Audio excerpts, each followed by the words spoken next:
Drake's high-stakes bet, a cautionary tale of hubris and heartache.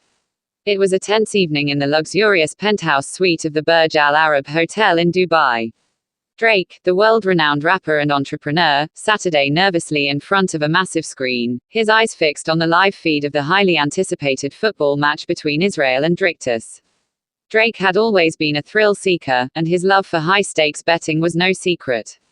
He had made a fortune from his savvy investments and business ventures, but he had also lost a small fortune on ill-fated bets.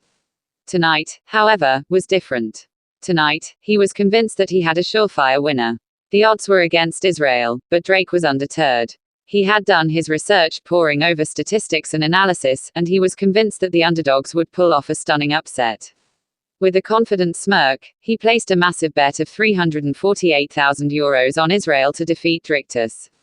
As the match began, Drake's nerves started to get the better of him. He paced back and forth in front of the screen, his eyes darting between the players on the field. His friends and entourage tried to calm him down, but he was too far gone. The first half ended with Drictus leading 2-0, and Drake's anxiety reached a fever pitch. He started to doubt his decision, wondering if he had made a catastrophic mistake. But he pushed those thoughts aside, convincing himself that Israel would mount a dramatic comeback in the second half. The second half was a nail-biting affair, with both teams creating scoring opportunities. But despite the best efforts, Israel was unable to find the back of the net. Drictus, on the other hand, scored 2 more goals, sealing a resounding 4-0 victory. As the final whistle blew, Drake's face fell. He stared blankly at the screen, his mind reeling with the enormity of his loss. €348,000 was a staggering amount of money, and he couldn't believe that he had lost it all on a single bet. Drake's friends and entourage tried to console him, but he was inconsolable. He had never felt such a deep sense of regret and disappointment. He wondered how he had been so reckless, so blinded by his own hubris. As the night wore on, Drake's mood only darkened. He became withdrawn and isolated, unable to face the reality of his situation. He knew that he had learned a valuable lesson, but it was a lesson that had come at a tremendous cost. The next morning, Drake woke up feeling like he had been punched in the gut. The memory of the previous night's events came flooding back, and he couldn't help but wonder how he had been so stupid.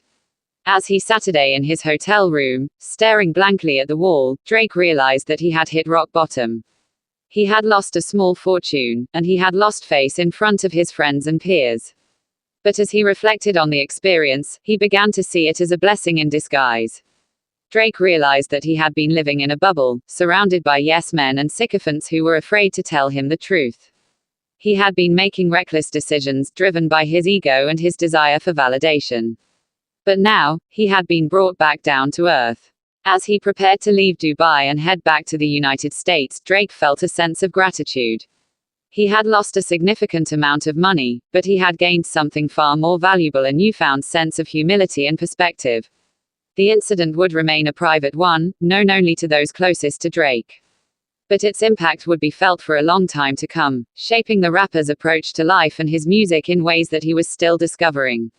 In the end, Drake's loss would prove to be a turning point in his life. It would force him to re-examine his priorities and values, to focus on what truly mattered in life. And as he moved forward, he would carry the lessons of that fateful night with him, using them to guide him on his journey towards greater wisdom and understanding.